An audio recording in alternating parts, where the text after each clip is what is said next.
Having a Coke with new Auburn coach Hugh.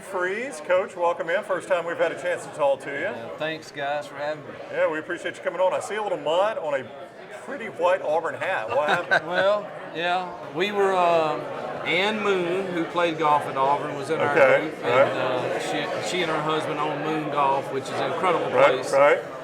We had a little mano-a-mano going on, and we were dead even, 118, and I hit a tee shot, and it leaked a little right and trickled down in the creek. And I splashed it out of the creek. Attaboy. That's right. Yeah, don't give up the shot. I got a feeling Didn't get too muddy. you can get new gear anytime you want. But I was going on fine bomb, and I was a little concerned about what I could look like, but I kept it off my shirt at least. That's right. Sure looks great. Yeah. You've seen Paul. I think you're fine. Good point. So what's it like to be back in the SEC? We missed you. I mean, I loved watching your offenses at Ole Miss. I know Liberty, you've got a debt of gratitude to the university there in Lynchburg. But now being back in the SEC, it's got to be exciting for you. It's, yes to Liberty, gratitude, love that place, special place, special people, and think they'll win in a group of 5 big. So, but obviously a chance to come back to the greatest football conference in America at a place like Auburn that I think my family and I fit at was just too much you couldn't pass that up. Yeah, talk to me about fit, because my entire supper club, our kids are all graduated college or high school now, and we've been together for 12 years. And they're all Auburn grads. They all my guy friends met their wives at Auburn.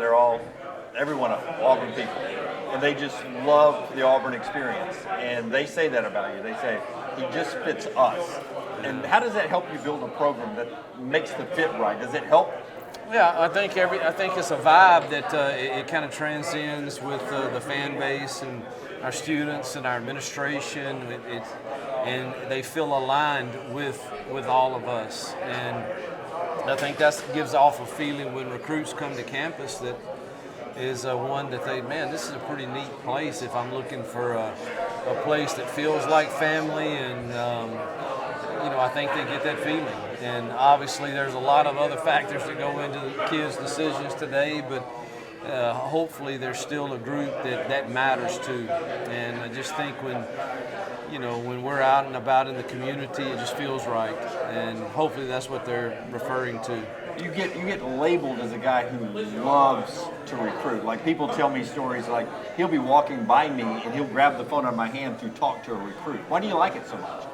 I don't know that I truthfully like being on the phone all the time. I just know that for us to get where everyone wants us to get, and I want us to get, that I think I have to do more in my chair than Kirby and Nick, and I feel like that, and thus I don't mind taking the lead and doing that, and I want to be a part. I want our staff to see that. I want them to feel that, and hopefully it spurs them on to be pretty persistent in their efforts also. Who do you lean on within coaching for advice? Like, if you've got something preying on your mind, who do you call? Gus, probably. Really? I mean, y'all were friends before. It's not just the Auburn thing. He still got his lake house down there, too. That's right. I saw it last week, and it looks good. He never needs to get rid of it. Oh, he does? He does not. Probably, Gus and I talk the most, and, I like Eli a lot at Missouri, and, obviously Nick and I are friends, too, and I know that's not supposed to happen. State, that's not supposed, but those would be the 3 guys probably that I would lean on. Now, you had some success against him at Ole Miss. What do you think that was a credit to? Beating back-to-back years, not many people have done that. Yeah, we had good players. Yeah. Good quarterback play and good defenses, and you got to have all of that to beat him. But, that was back when I think we were one of the first to come into this league and do the tempo That's right. and the RPOs with it, and that gave them problems for a while. And I think everything's kind of come around some. Yeah, everybody's doing it now, Everybody's doing it. Everybody's better at defending it and all of that. So I don't know that I have all those advantages anymore. So we're just going to get some players and go toe-to-toe and try to beat them. I don't want to bring up salt in the wounds, but there are 3 teams in the current SEC that have not been to a SEC championship game. 2 in the East, in Vanderbilt and Kentucky, and then you got Ole Miss.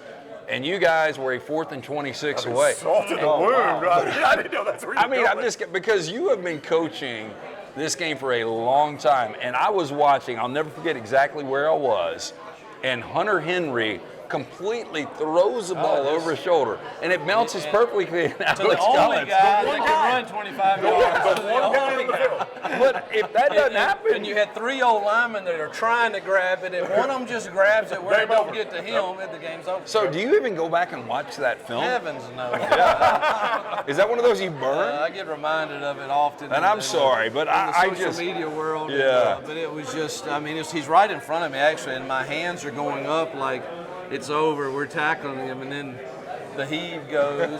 Then you get to overtime, and we stop them and think we win again, and we get a face mask call on our defense. I remember that, yeah. So it was. That was a 1 in a million, really, to lose that game. And that truthfully does. You know, we go to Atlanta then, and not, you know, the year before that, we had a good chance too, and Laquan breaks his ankle going across the goal line to take the lead In the against Auburn Auburn. game, right? Yeah. Now we ended up losing to Arkansas up there, but we, you know. So you literally had bad could've- breaks. We had 2. You know, we went up to Arkansas after that without him. Bo Wallace was hurt. Yeah. And we had 2 legit chances to get it done. Yeah, is there a chance when you get to heaven? That's one of the questions you ask.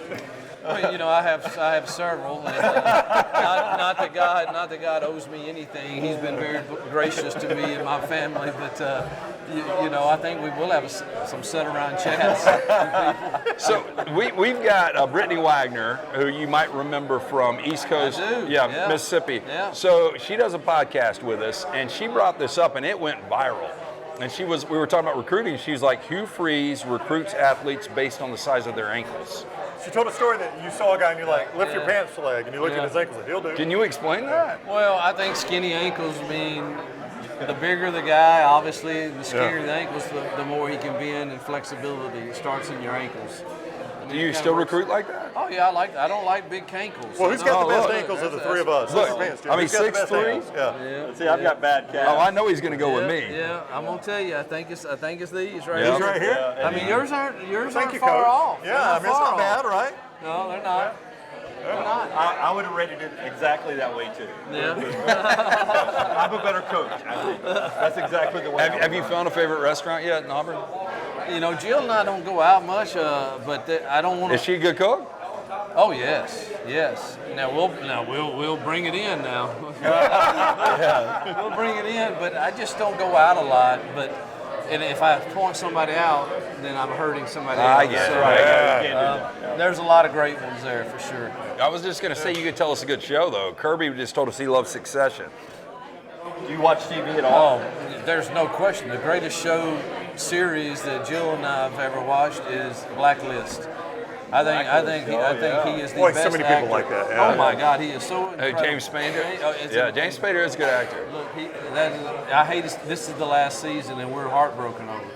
Yeah, I mean, like, my wife and I constantly, like, we find one we both like, Yes. and you just hate it when it ends because it's so hard to find one you people both make like. fun of it. We TiVo it. It's not called TiVo anymore. DVR, It's called DVR. And it just can't. You know, it comes on Sunday nights. Yeah.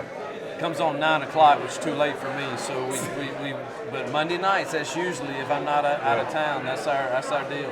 Wow. All right, having a coach with Auburn Yeah. Coach Hugh Freeze. Thank you, Coach. Thank you. Hey, guys. good luck this year. Thank you so yeah, much. great to see you. Yeah. Hey, really appreciate you guys listening to the Next Round 9 to 1 live every single day. Of course, you can consume us on demand. Very important that you like and subscribe, though.